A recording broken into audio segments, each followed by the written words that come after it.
Hello friends, and now that we have finished the chapter of differentiation, it's time to look at what comes after that.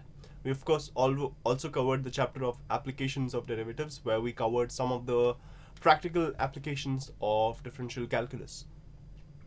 Well, after differential calculus comes integral calculus, and these two are complementary aspects of calculus.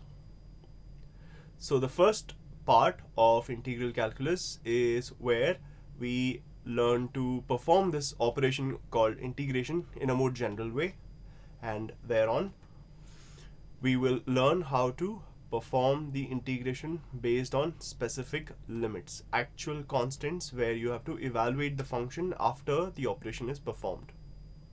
Thereafter, we will learn some practical applications of integrations as well.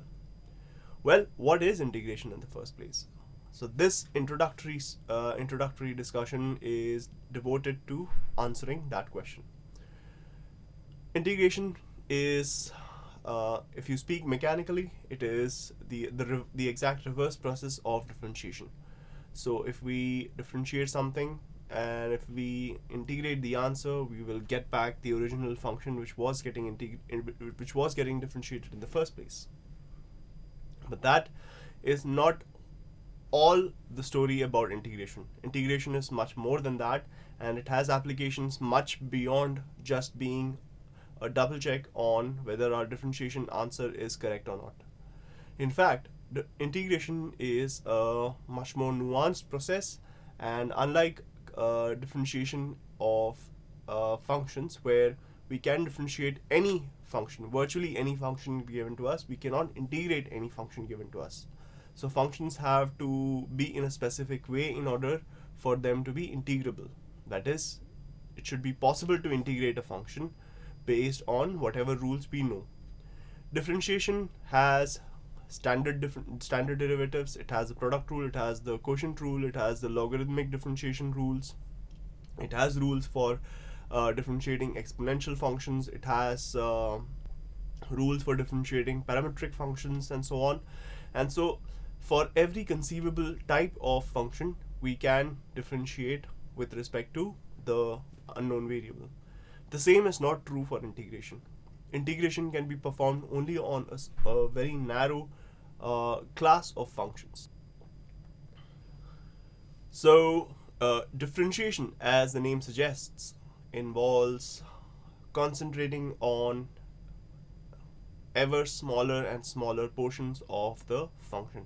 So if we are given a function y equals fx, we take the graph of the function and we divide it into small pieces, such that there are many such pieces, and we try to find out how one such piece is behaving at one particular point, how the function is behaving, and we use differentiation as a tool for doing this.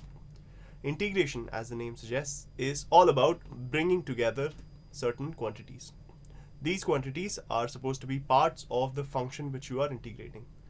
And so, going by the fact that differentiation and integration are reverse processes of each other, if we are given in integration, we are given a small portion of a function. From that, we perform the mathematical operation and we get the whole graph of the function. And so integration is the more difficult process, because we are given just a small part of a function, and from that we are supposed to predict how the whole function behaves from a certain range to a certain range, or sometimes even without ranges. And that is why the statement that integration is comparatively the harder process and sometimes the impossible process to do compared to differentiation. And before we start the topic, and before we go into the definition and the formal definition as well as the formulas of integration, I would like to present some history of integration to you, so that you would appreciate the perspective and the applications because which this tool of mathematics was invented, and the motivation behind studying this topic. And so let us begin with a brief look at the history of the development of integral calculus.